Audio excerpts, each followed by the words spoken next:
Hail Internet, it's Paul, it's Matt, the Dork Lords. We are here talking about Counterpart. Yes. The new Stars show. Yes, it is season 1, episode 2, entitled Birds of a Feather. We're going to sort here. All right, we're sorted. Great. Quick recap. We've got J.K. Simmons and J.K. Simmons. So we're gonna call it, because we've been doing the Star Trek Discovery thing with Prime Universe, Mirror Universe. We're gonna stick with that because this has a Prime and a Mirror, so we're gonna go with that. So we start with Mirror Universe. J.K. Simmons, Howard. He is in trouble. He's back. He's talking to his, what we know. That's where we left him. That's right. Exactly, pretty much right where we left off. He's talking with his, as we find out, his ex-wife, Emily, who is the current wife in the Prime Universe. Yes. And she's the one in the in the Prime current Universe. ex-wife. Well, I mean, in the Prime Universe, they're still married. Oh, yes. Prime Universe. Sorry. Yeah. I'm so confused. There are too many people. Okay, so Mirror Universe Emily meets with Howard, asks what's going on. He's like, you won't want to know. Then he realizes, agents are coming into the bar. I'm about to get taken out for rendition. Basically, I'm going to get taken away and no one's ever going to see me again. And it seems to be on Emily's orders. She's like, yeah, well... She's carrying them out. Right. But, I mean, she's the one, she knows. She's like, yes, those are agents. She's responsible for executing. That's why she gives him a deal to say, hey, if you want to... Right, tell me what's going on, then I'll see what I can do. But he is not going to tell her what's going on the other side. And so instead, he's like, look, I'm unarmed, just so you know. And then he walks out. Theoretically, it's like, they come and take him, put him in the car, and then crack agents all get killed in quick succession. They don't even start the car. It's not even like, it's like, they were like, and I'll just move this into, we're dead. So he kills them all in a quick succession and leaves. He heads to talk to a new character, Stephen Ray, who is known as Pope. I remembered him from The Crying Game, but that's about that anyway. But he's a guy that you're like, that guy. He's been in some stuff. Sure. So the Pope he's like a handler. He seems to be a guy that's nefarious, but I don't know. They don't mention anybody above him. Oh, you think he's maybe top of the line? He might be. We don't know. Okay. I think they're meeting in a church, hence they call him Pope. Maybe that's why they call him Pope. He has a dog that poops in the church. Well, that's kind of weird. But anyway, that's how he disrespects religion. I don't know. Anyway, he's dying of some illness, cancer related. It seems like. So his time is limited, and he says, "Hey, the orders came in. I forget how he put it. He said either."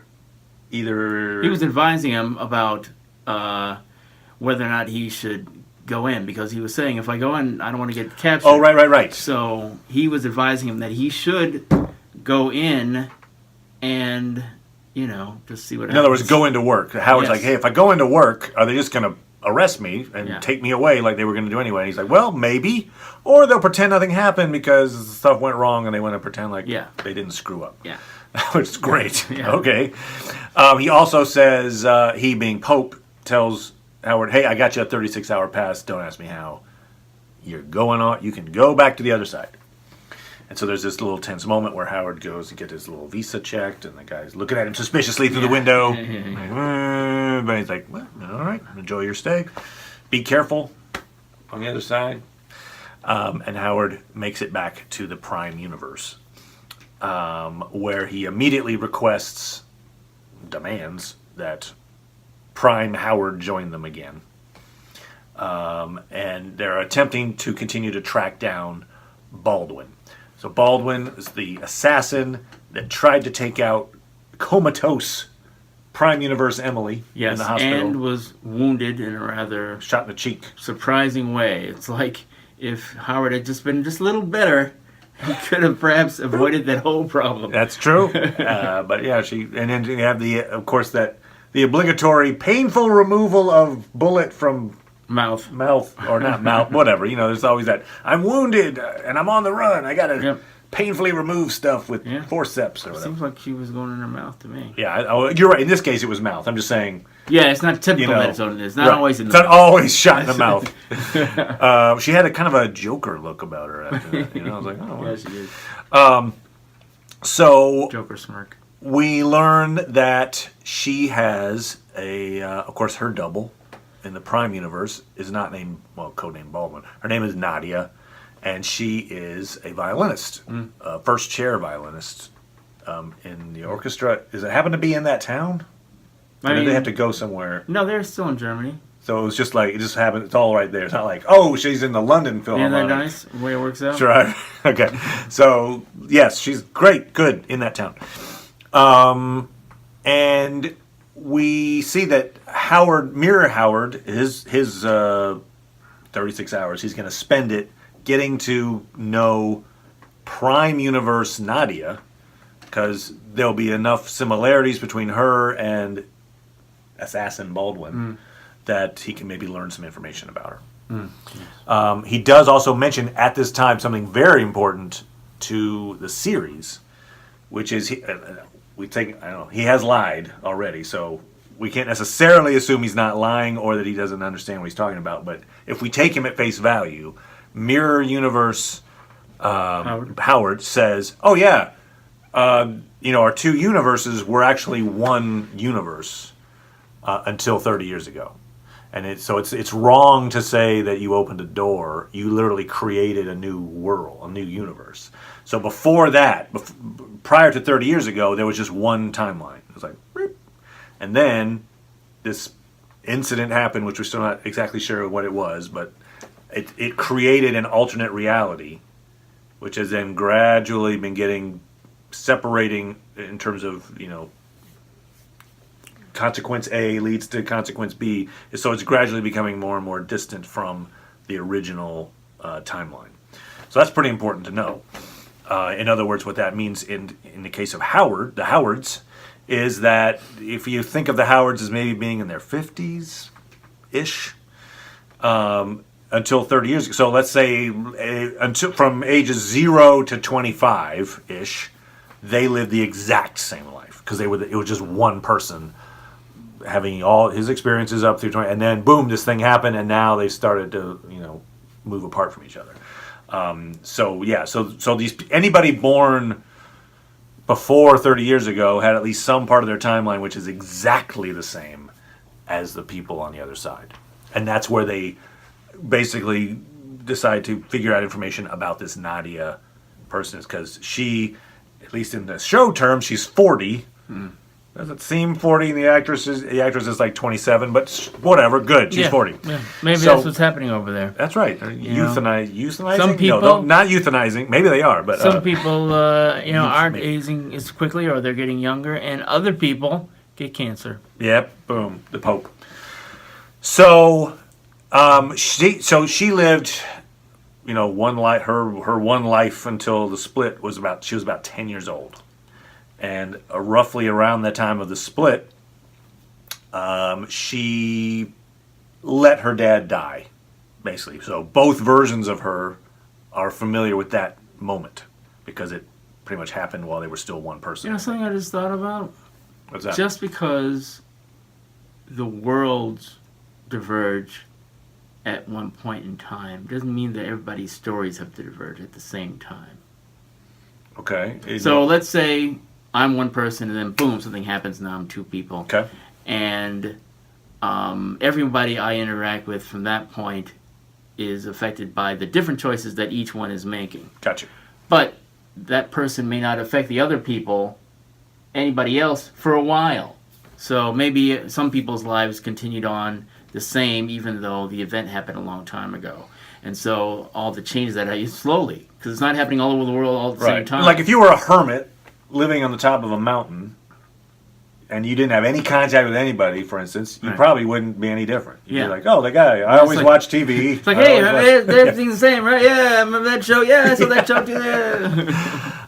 But that said, also, I mean, we'll talk about this in a bit. But my thought is then what that means is, if you were born, let's say, instead of this incident happened 30 years ago. So if you're 20, let's say you were born 10 years after the incident, there's a reasonable chance that perhaps on the other side there isn't a you on the other side. That you might be, unique. There's a chance, but Yeah. I think the way that I think, and I'm not a physicist or anything, but I would think that cause and effect, it doesn't happen, boom, the whole world, and all of a sudden Gotcha. everybody's using a different life because it doesn't make Yeah. sense to me. Yeah. And there's a situation of kind of like, are you fated to, is life kind of fated to go in a certain direction no matter what the little environmental pushes Yeah, it'd be on interesting it, because it's they're making a lot of claims about the whole theme is like, oh, what we know you just by looking at you, even though I've never seen your version or whatever. Right, I haven't seen your double. Yeah, I just seeing your double, I know about you or whatever. And it's like that's part of the whole show is really asking those questions. So just to finish up, in broad strokes here, Mira Howard successfully stalks Prime Universe Nadia, has a conversation with her, Yes. sees that she's a violinist and is just amazing first year violinist, and figures out that she probably had a domineering parent. Kind of plays that role, and like you could see how he's working his interrogation techniques Yes. on her successfully. Yes. Meanwhile, Baldwin is visited by someone else from the Mirror Universe, who seems to be maybe I don't know. I was gonna say love interest, but now I Yeah, make that, excellent that might be interest wrong. because they were very Yeah. close, but she was like sort of being guarded with her. Yeah, very, and when she like takes her top off, and it's like She's like look away because yeah. she's still like So they're perhaps not- she feels comfortable with her. Yeah. But it's like no, I don't want to think about that way anymore. But she tells her, you know what you got to do. It's gonna be hard, killing yourself. Yes. But you need to go kill It's like your double. I can do it. I can kill myself. I'm good with it. Yeah. And so she sets out this plan to go take. She goes to the apartment first Yes. of the Prime Universe Nadia, learns a little bit about her life, finds out she's got a rehearsal at this concert hall, which is where at that moment Howard is talking with her. Goes to kill her, kills a whole bunch of policemen and agents in the process, but at the moment of truth can't kill her double. No. It kidnaps her instead. She finds out that her double, Nadia, is just as sad and depressed Yes. as she was back in the other world. She's just not an assassin, but she's trying to kill herself. She's got these marks on her arm, or she's like a cutter. And so, obviously, the agents have chased her down, because she kidnapped Nadia.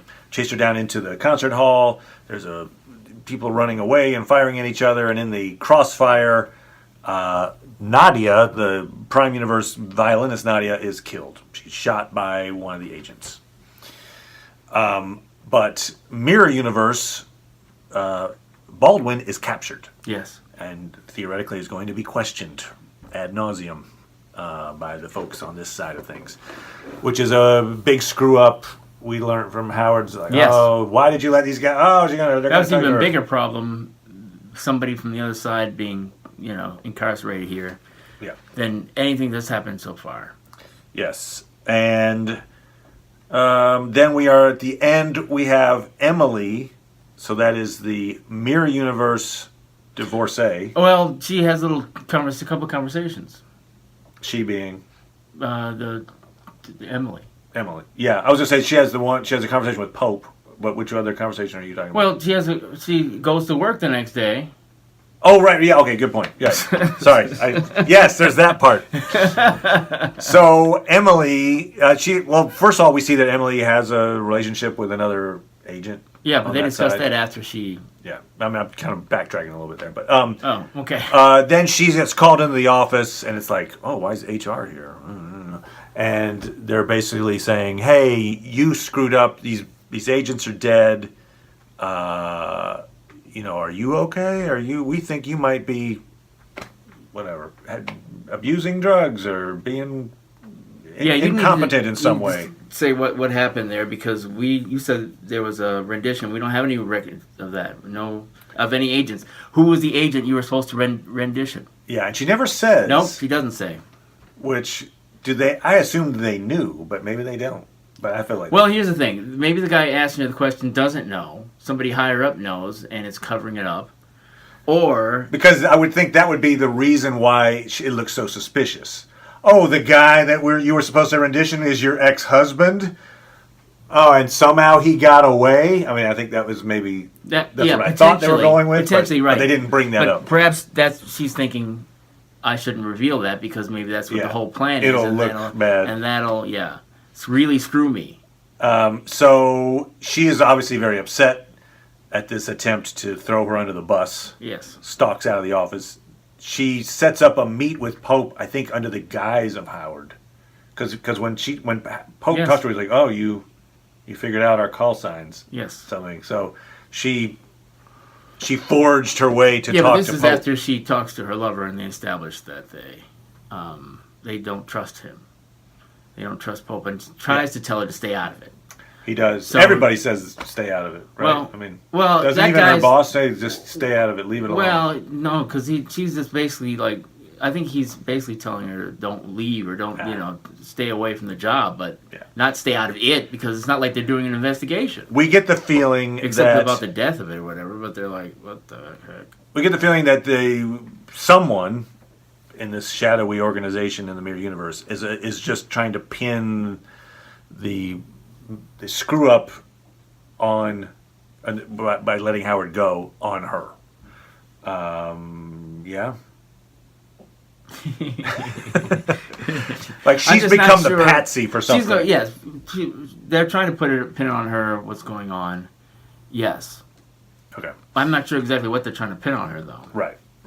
Were they going to pin something on her no matter what happened? Right. Or is it only because Howard shot some guys in a car, which was somewhat foreseeable? Like, he can probably get away. Yeah, I mean, if you think about if the plan had gone put him in as it was supposed to, then Howard would have been taken away, and then that would have either ended up with them finding out whatever they wanted to find out or not. He probably would have been dead. But there wouldn't have been these dead agents to have to cover up, I guess. Right, exactly. So she would know that she carried out this. Maybe if it was successful, they could say, "Oh yeah, she just did that. We needed to talk to him, and then, he went crazy, and we had to kill him." Or whatever. But now they had to. It became too public. In some way. Okay, so that maybe it's related to Baldwin and what she was doing. Right, so we do know that somebody is ordering hits in the Prime Universe side. That Baldwin wasn't just going on her own. Right. She was like, "Here, you go sneak over there and kill these people specifically." Right. One of them being Howard's wife. There's a master plan in place. Yeah, and it's still rather suspicious. Why it's like they're trying to send you a message. What was the message they're trying to send you? Yeah, that's the excuse that Mirror Howard gives to Prime Howard when Prime Howard asks the question that most people would ask. Okay, wait, what? Why are they trying to kill my wife? Why wouldn't they kill your wife? And he's like, oh, they're trying to send me a message.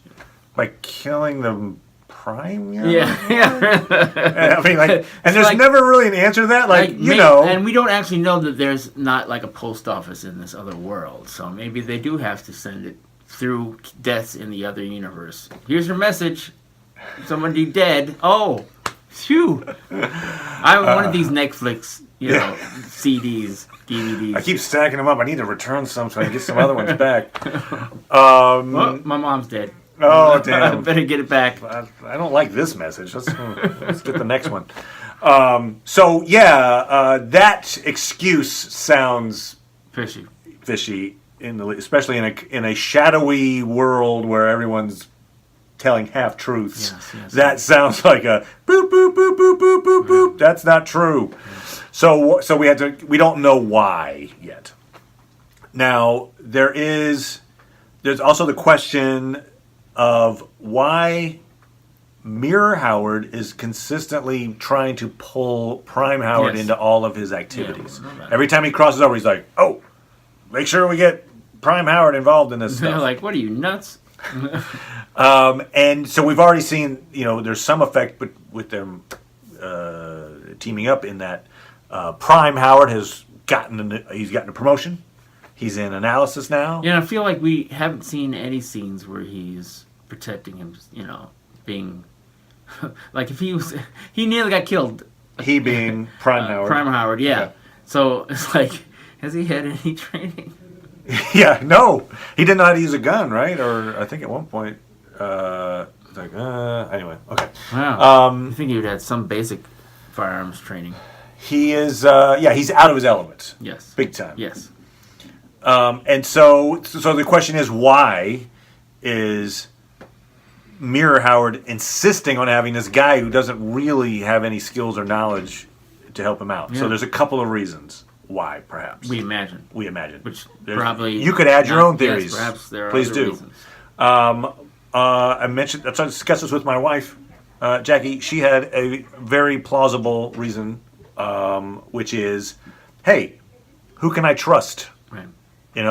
I don't trust any of these shadowy figures on the Prime Universe side. The guy who I know his backstory, I know first 25 years of his life, I lived the exact same time as is my double. So heck, I'm bringing that guy in because I know that I can read him and work with him and trust that he's not going to stab me in the back. Okay, that's plausible.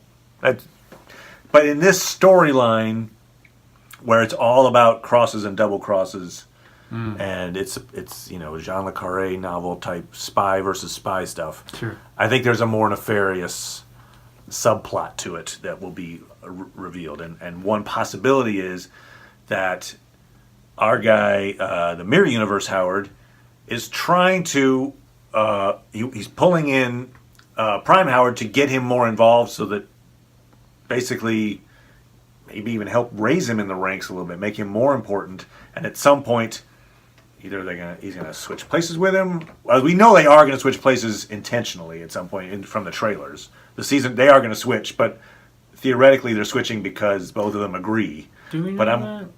I think we do know that because there's a moment where we see, I think, in one of the trailers we saw Prime Howard talking to Emily. Right, but we don't know that Emily didn't come to the other side. Oh, you think Emily came to this side? I don't know. Okay.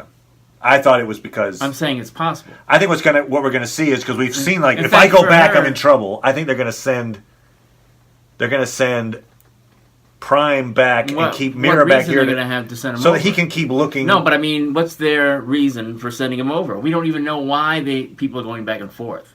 Except that I feel like get passes. He's on a timeline, right? So if he's not back in 36 hours...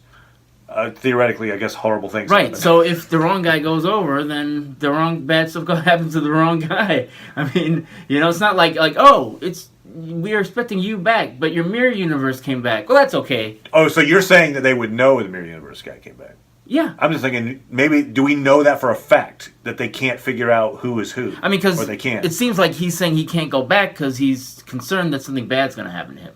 Why would it be better to send the original Howard? If you wanted to come up with a rationale, maybe it's this. I mean, I agree with your point, but maybe in story terms, it's like, look, I'll stay here and keep looking for these other assassins or make sure people are safe. I'm better suited for that, me being Mirror Universe guy. You can go back, punch my punch clock in time to get my visa so that I'm not like 37 hours and then bad things happen.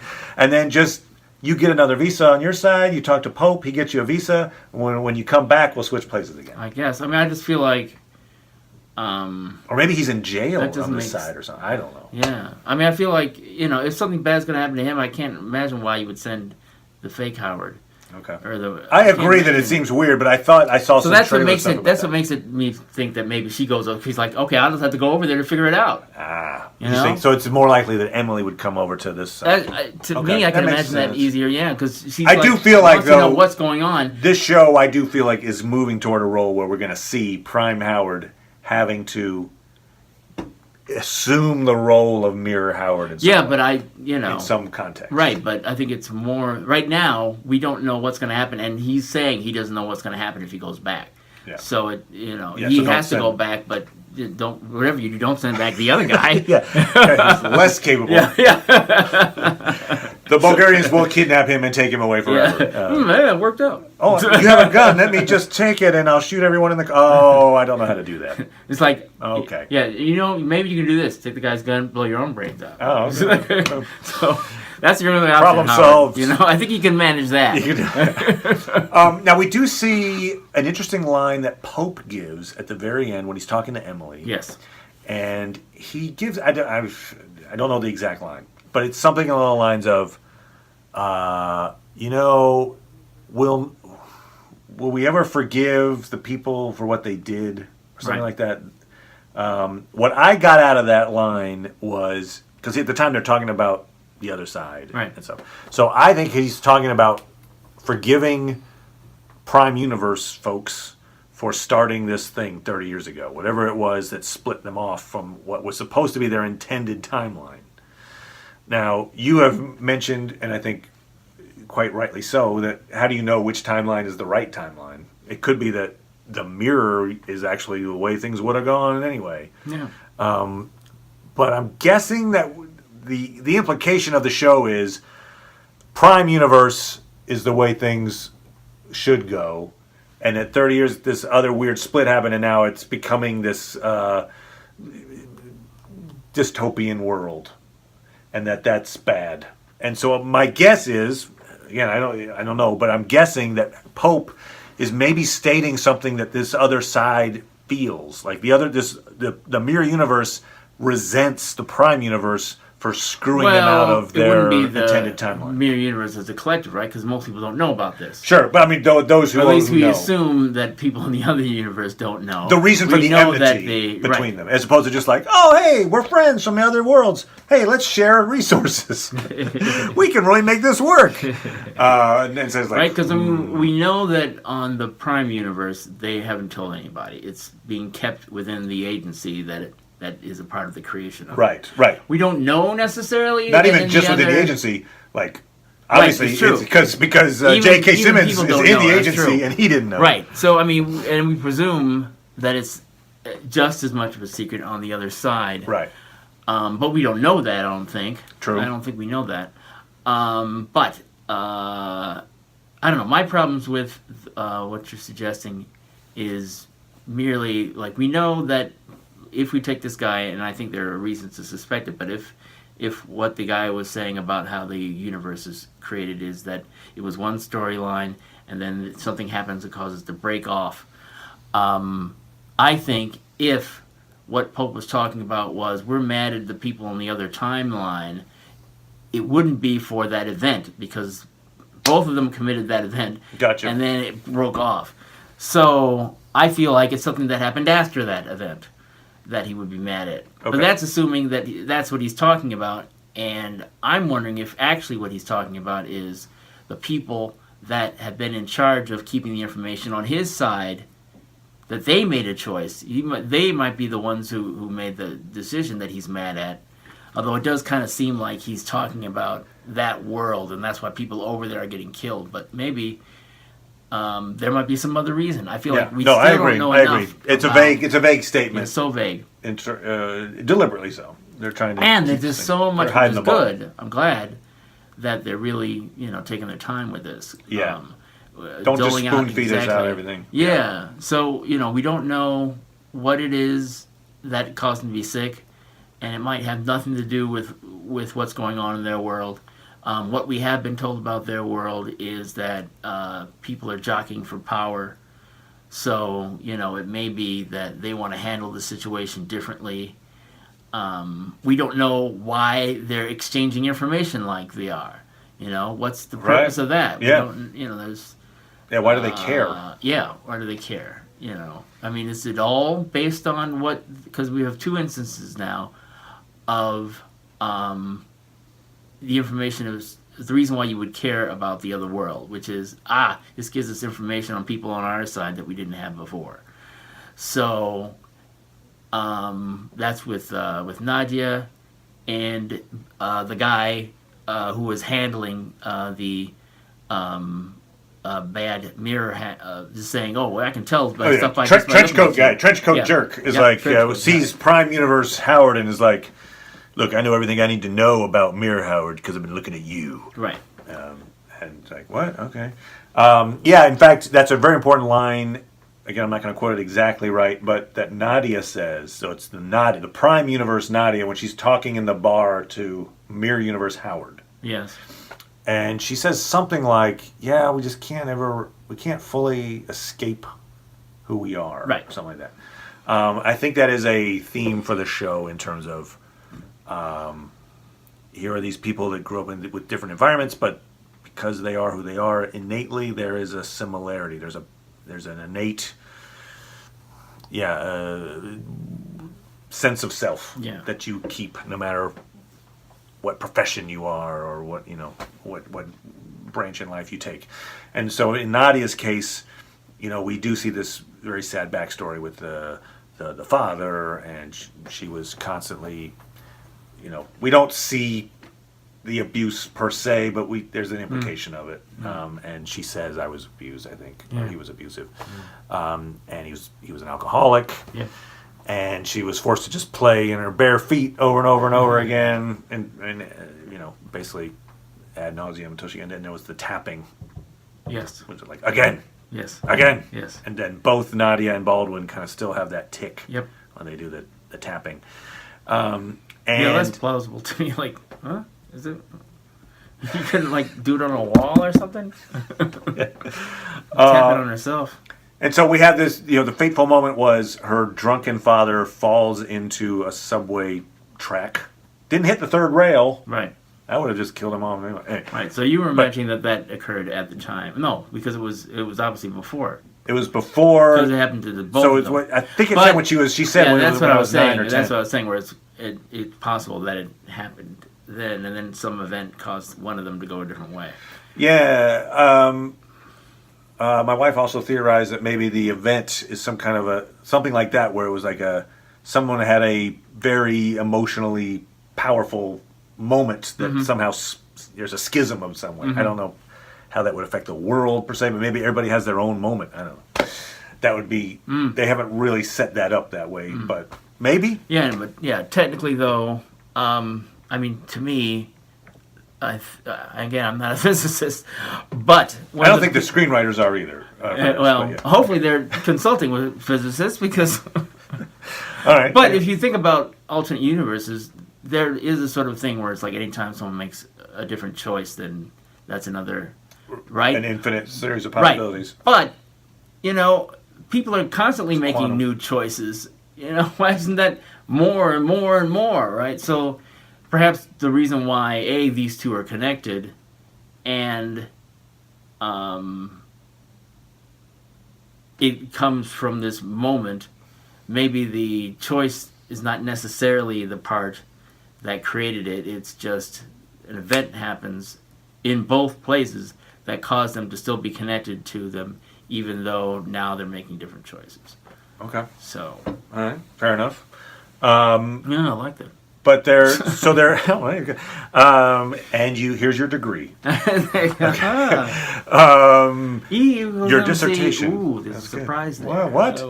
So next week. so they both theoretically as his timeline went up before the split happened, both Nadia and Baldwin had their father fall on the train tracks and then failed to help him.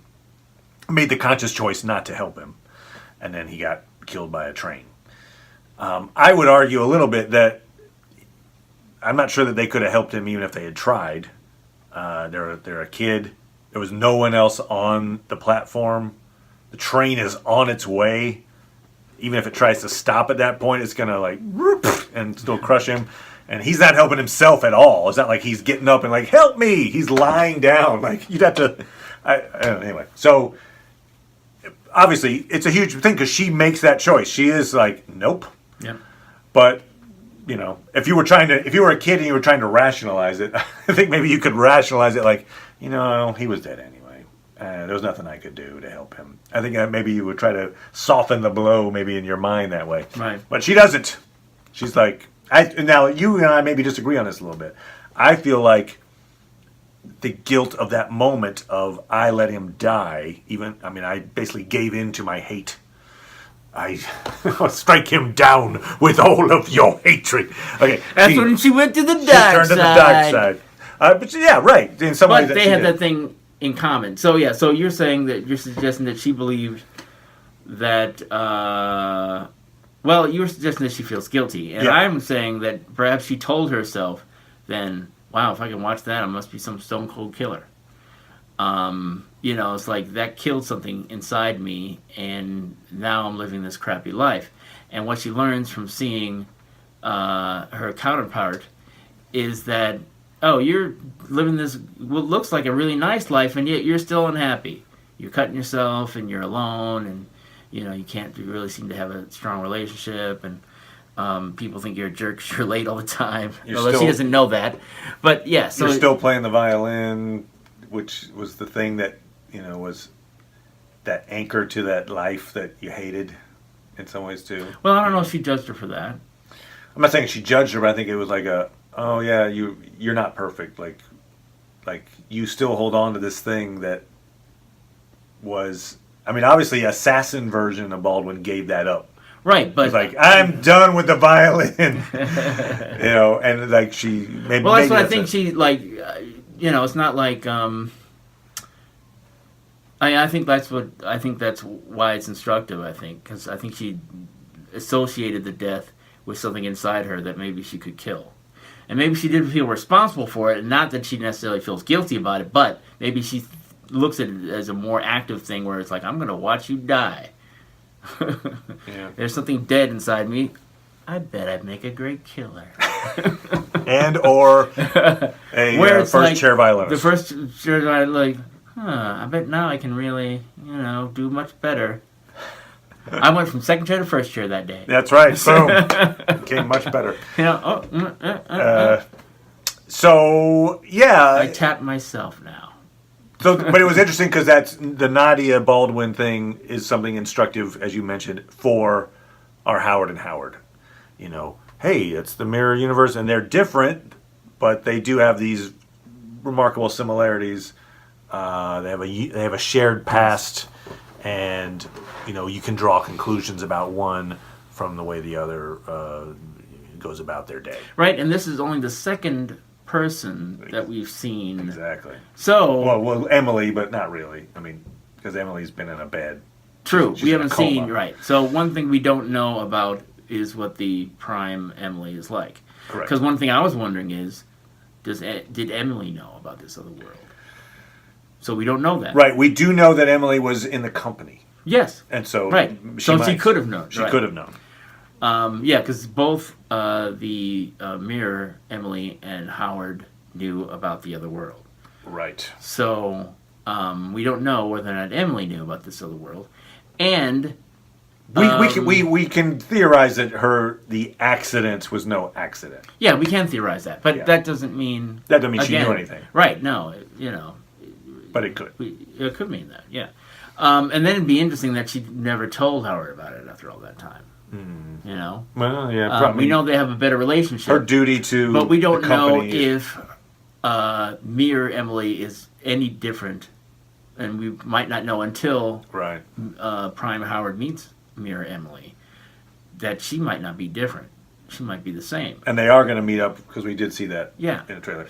So my question, my where I'm going with it is basically it's like those are one more extreme than the other. One being a violinist and one being a killer is more extreme, and their ages are significantly different too. Is one thing you're saying, right? So that might mean something actually in terms of what you're saying in terms of the later you're born, the more your life will change.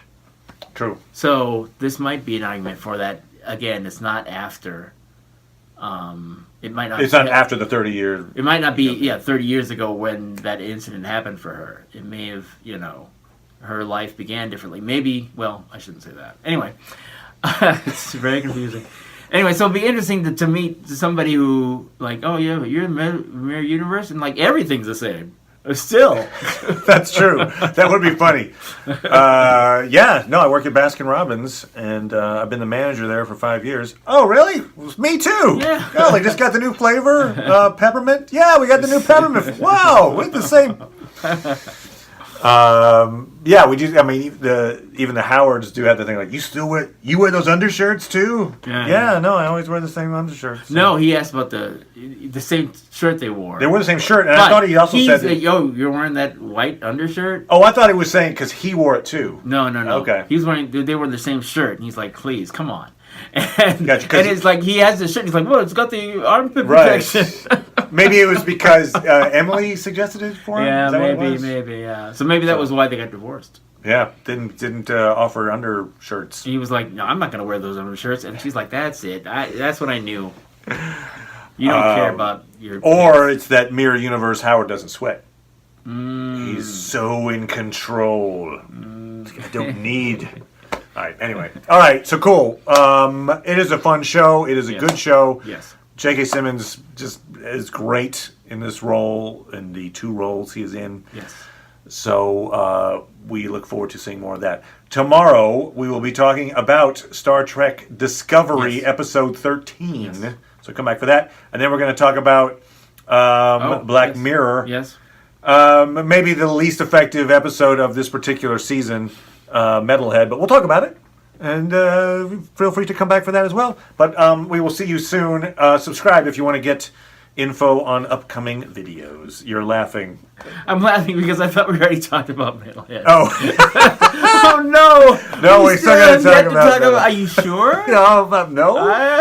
Maybe? Let me check. Okay. All right. So with that thrilling tease. Yeah, woo! See that show that it wasn't very good. Going to go all the way up, out the door. All right. Bye, everybody. Bye.